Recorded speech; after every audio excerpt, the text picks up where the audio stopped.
Welcome to MB academy. इस video में हम एक्सपोनेंशिएशन कैलकुलेशन के लिए एक C++ प्रोग्राम राइट करेंगे, जिसमें हम यूज़र से बेस और एक्सपोनेंट नंबर्स गेट करेंगे और रिकर्शन को यूज़ करते हुए उनकी कैलकुलेशन करेंगे और जो भी आंसर होगा वो हम डिस्प्ले करवाएंगे। तो चलते हैं, इसके लिए हम div C++ को यूज़ करेंगे।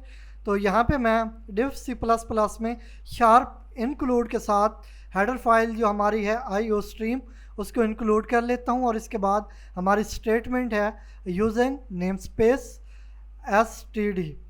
तो इसके बाद चलते हैं मेन फंक्शन में, इंट मेन, और यहाँ से हम स्टार्ट करते हैं अपना मेन का फंक्शन, जिसमें हम दो वेरिएबल्स लेंगे। तो एक का नेम हम रख लेते हैं x और सेकंड का ले लेते हैं हम n। x जो होगा वो हमारी बेस के लिए होगा, तो मैं यहाँ पे cout को यूज़ करते हुए स्ट्रिंग डिस्प्ले करवाऊँगा एंटर बेस।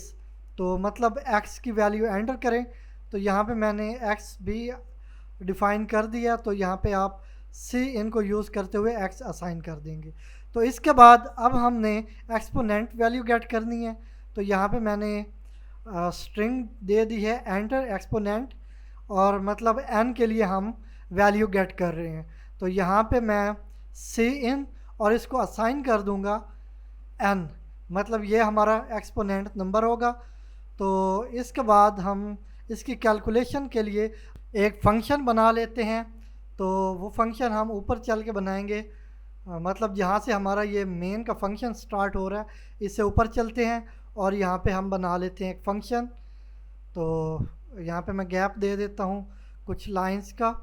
तो इसी फंक्शन को हम दोबारा से इसी फंक्शन में कॉल करेंगे, जिसको रिकर्सिव फंक्शन कहते हैं या रिकर्शन प्रोसेस कहते हैं। तो यहाँ पे मैं इंटीजर टाइप ले लेता हूँ फंक्शन और इसका नेम ले लेता हूँ पॉ, मतलब POW, जिसको हम शॉर्ट में पावर कहते हैं। तो इसके बाद यहाँ पे मैंने आर्गुमेंट्स दिए इंट x और n।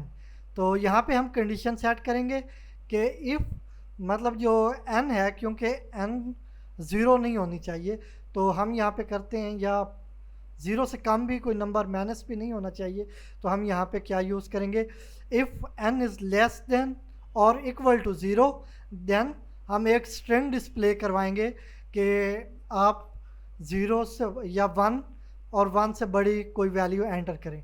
तो यहाँ पे मैं वो डिफ़ाइन कर देता हूँ स्ट्रिंग। तो यहाँ पे एंटर, यहाँ पे करता हूँ मैं वन, एंटर वन और ग्रेटर देन वन। तो जो हमारी यहाँ पे वैल्यू होगी, हम वो चाहते हैं कि वो वन हो या वन से कोई बड़ी वैल्यू हो। तो यहाँ पे मैं कर देता हूँ ग्रेटर देन वन नंबर, तो ये स्ट्रिंग डिस्प्ले हो जाएगी। और इसके बाद हम दोबारा से आगे चलते हैं कि अगर जो हमारी ये n की वैल्यू होगी वो अगर वन होगी, मतलब जो बेस है उसकी पावर अगर वन होगी, तो फिर हम क्या करेंगे, हम वही जो हमारी बेस है वही रिटर्न करवाएंगे। तो यहाँ से हमें रिटर्न होगी हमारी जो बेस है, मतलब जो x की वैल्यू है वो हमें रिटर्न हो जाएगी, क्योंकि किसी भी बेस की जब पावर वन होती है तो वही नंबर आता है जो बेस में होता है। तो यहाँ पे ये हमें रिटर्न हो गया। लेकिन इसके अलावा, मतलब एल्स की बॉडी में चलते हुए हम ये कहते हैं कि अगर जो n की वैल्यू है वो वन से बड़ी है, तो फिर हम क्या करेंगे, फिर हमें कौन सी वैल्यू रिटर्न होगी। तो फिर हम यहाँ पे अभी ये हैंडल कर रहे हैं ना कंडीशंस, कि हमारी जो वैल्यू है वो ज़ीरो या ज़ीरो से छोटी नहीं होनी चाहिए, लेकिन अगर वो वन होती है तो फिर हमें वही जो हमारा बेस नंबर है वो रिटर्न हो। लेकिन अगर वो वन से बड़ी होती है तो उसे हम यहाँ पे एल्स की बॉडी में यूज़ कर रहे हैं।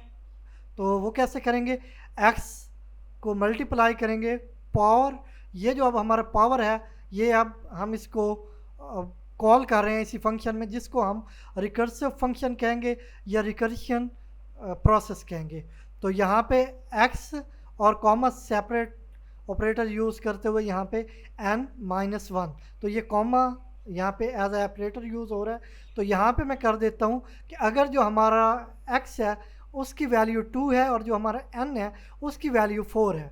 तो ये समझने के लिए मैं इसको एक्सप्लेन कर रहा हूँ।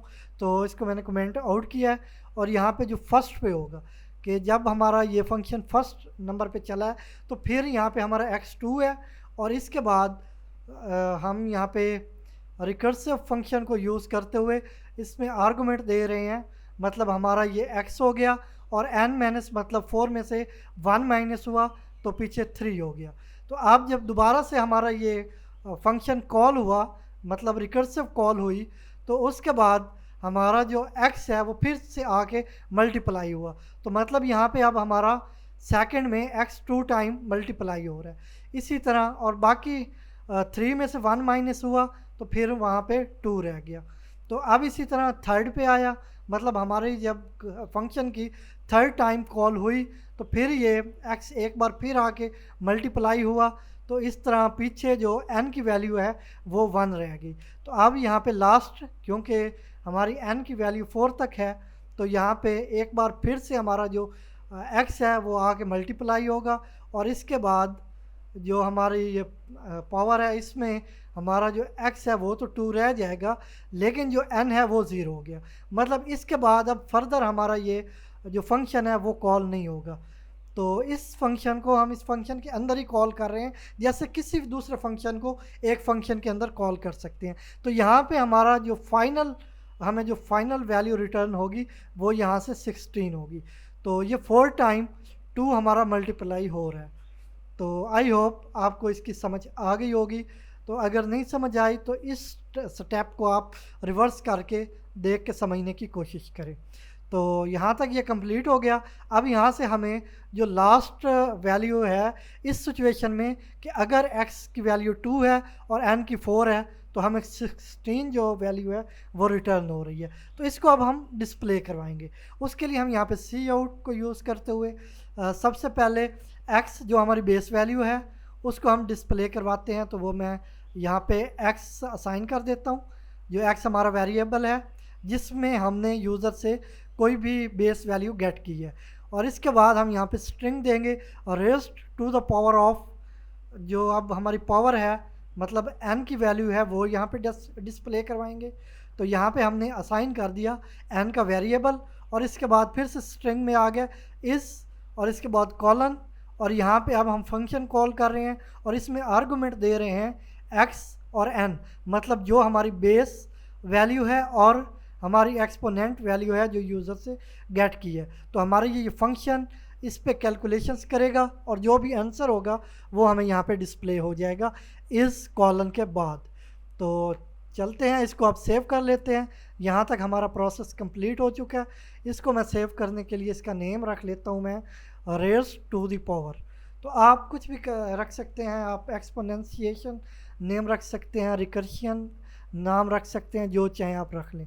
तो यहाँ पे इसके बाद कंपाइल और रन करते हैं। तो ये रन हो चुका है। अब मैं यहाँ पे x की वैल्यू 2 एंटर करता हूँ और n की वैल्यू 4, वही जो कि हमने एग्जांपल में यूज़ की है। तो ये इस तरह 16 हमें रिटर्न हो चुका है। तो अब हम कुछ और वैल्यूज़ एंटर करेंगे और उनकी कैलकुलेशंस करते हुए देखेंगे कि उनका आंसर हमें क्या मिलता है। तो यहाँ पे हम 3 एंटर कर रहे हैं और फिर पावर भी जो है वो 3 एंटर की। तो इस तरह 27 आंसर आ चुका है हमारे पास। ये आप कैलकुलेटर पे कैलकुलेशन करके भी चेक कर सकते हैं।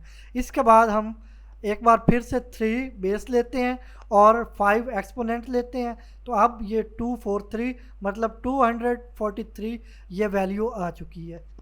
तो ये था एक्सपोनेंशिएशन कैलकुलेशन के लिए हमारा C++ प्रोग्राम, जिसमें हमने रिकर्शन को यूज़ किया और इसे समझने की कोशिश की है। आई होप ये वीडियो आपके लिए काफ़ी यूज़फुल होगी। तो अगर वीडियो अच्छी लगे लाइक करें, शेयर करें और हमारे YouTube चैनल MB Academy को सब्सक्राइब करें।